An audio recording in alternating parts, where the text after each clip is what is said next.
안녕하세요. 저는 법로 김용복이라고 합니다. 오늘은 세계 최초로 잠의 비밀에 대하여 밝혀보겠습니다. 인간은 3분의 1 정도는 잠을 자게 되는데요. 이는 시간으로 볼 때 하루에 7시간에서 8시간 잠을 자게 됩니다. 인간뿐만 아니라 동물들도 잠을 자게 되는데요. 그 이유는 무엇일까요? 현대 과학은 잠의 비밀에 대하여 모르고 있는 실정입니다. 다만 여러 가지 가설만 무성할 뿐입니다. 현대 과학에서 주장하는 잠을 자는 이유에 대하여 간략하게 설명해 보겠습니다. 잠을 자는 이유에 대해 초기의 연구는 잠이 에너지를 충전하는 휴식 과정이라는 가설에 무게를 두고 진행되어 왔습니다. 또한 내가 정상적으로 활동하지 못할 때 일어나는 과정으로 봤습니다. 예를 들어 휴대폰을 사용하며 배터리가 소모되어 다시 충전하는 듯이 인간의 몸에 휴식으로 에너지의 충전이 필요하다고 봤습니다. 그런데 1986년에 8시간 정도의 수면을 통해 저장된 에너지는 고작 1시간 정도 활동에 의해 모두 소비된다는 사실이 논문이 발표되면서 이 가설은 소용이 없게 됐습니다. 이후에 면역력과 수면 시간에 대해 연구가 진행되고 있습니다. 잠은 크게 렘 수면과 비렘 수면으로 나눌 수 있습니다. 여기서 깊은 잠의 숙면을 의미하는 비렘 수면은 느린 뇌파의 델타파가 나타납니다.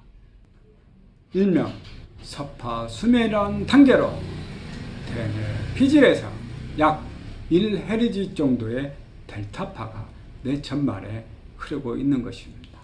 이처럼 현대 과학은 사실상 잠에 대한 단편적인 내용만 밝히고 있는 것입니다. 에너지 특성을 이해하면 이를 보다 쉽게 이해할 수 있을 것입니다. 이제 본격적으로 인간이 잠을 잘 수밖에 없는 이유를 시작하겠습니다. 제가 두 번째 강의에서 아주 중요한 내용이라고 말씀드린 부분이 있습니다. 기억하시죠? 원자는 정기적으로 중성이다. 원자는 양성자와 전자의 수가 같아서 중성이다. 그러나 외부에서 에너지가 유입되면 양전하와 또는 음전하로 변화드린다고 말씀드렸는데요. 현재 중고등학교에서 배운 내용입니다. 또한 인간은 태어날 때 뇌파가 0 또는 불연속적으로 말씀드렸는데요. 이는 인간이 태어날 때 완전한 물질 고유의 성질인 원자의 중성 상태로 태어나는 것을 의미하는 것입니다. 여기에 모든 해답이 있습니다. 여기서 우리는 아주 주목해야 할 부분이 있습니다. 외부의 에너지 영향으로 양전하 또는 음전하로 변화되는 과정을 살펴봐야 합니다. 이는 다시 말하면 원자의 중성 상태인 0에서 몸의 자율신경계의 부조화로 호흡의 변화로 산소의 공급이 줄어들면 뇌파가 0에서 델타파, 세타파, 알파파, 베타파, 감마파 등으로 변화하는 것은 원자의 중성 상태를 잃고 점차 양전하에서 음전하로 변화되는 것을 의미합니다. 이는 곧 어린 아이들은 양기가 충만하다는 것을 의미하고 나이가 많이 먹으면 먹을수록 양기가 쇠퇴하고 음기가 늘어남을 뇌파의 변화로 알 수가 있는 것입니다.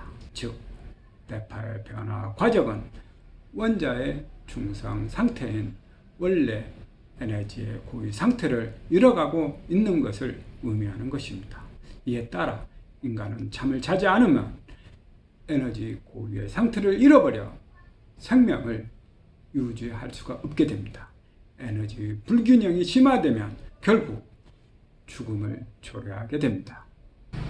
결국 잠을 못 자면 음양의 조화가 깨지게 되는 것입니다. 이는 원자의 양성자와 전자의 수가 깨지게 되는 것을 의미하는 것입니다. 또한 수면이 부족하면 음양의 조화가 깨져 여러 부작용이 생기게 되는 것입니다. 이같이 동식물들도 우주의 음양의 조화에 이루어진 상태로 생활하고 있었던 것입니다. 그 결과에 따라 잠은 원래 원자의 중성 에너지인 상태로 돌아가는 것을 의미하는 것입니다. 잠을 자지 않으며 음양의 부조화가 깨지게 되면 더 이상 생명은 존재할 수가 없게 됩니다. 이는 자연의 법칙입니다. 그런데 인간과 동식물들은 원래 원자의 중상 고유의 에너지에서 구조적인 문제로 인해 점차 원래 고유의 에너지를 잃어가는 과정을 겪게 되는 것입니다. 인간의 성장 과정에서 자율신경계의 부조화는 필연입니다. 우주 시스템은 이처럼 생명 에너지의 특성이 작동되어 있는 시스템입니다. 결국 잠은 음양의 조화를 이루기 위해 에너지 고유의 상태로 돌아가는 것입니다. 어린 아이들은 델타파의 상태로 숙면하며 잠을 자게 됩니다. 원래 고유의 에너지 중성 상태에서 가장 가까운 상태인 1Hz의 델타파의 수면 상태에서 왕성한 호르몬이 생성됩니다. 델타파가 나타났다는 것은 고유의 중성 에너지를 회복하는 것을 의미하는 것입니다.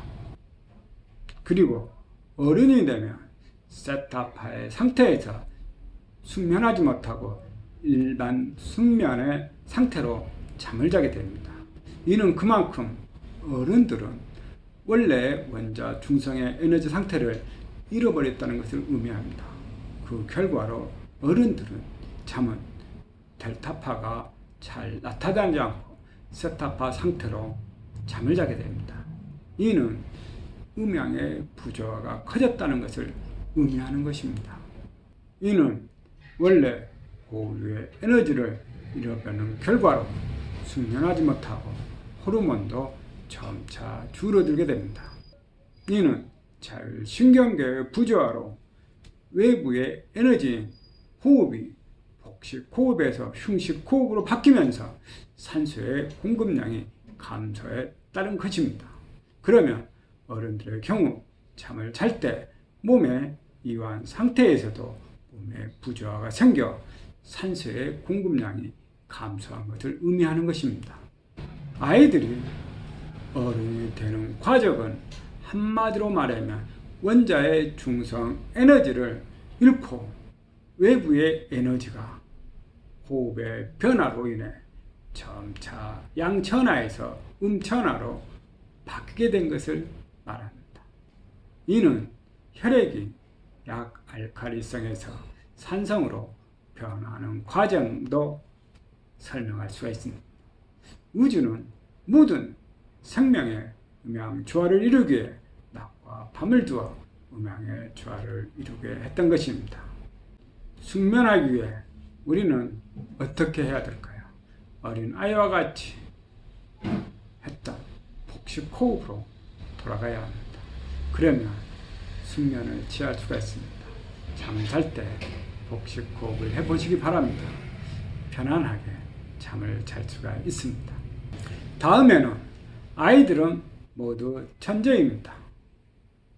우리 모두는 한때 천재였습니다. 그러나 점차 성장하면서 평범하게 변하게 됩니다. 그 이유를 레파인 에너지 특성으로 설명해 보도록 하겠습니다. 오늘 강의가 좋았다면 좋아요와 구독을 눌러주세요. 다음에 뵙겠습니다. 감사합니다.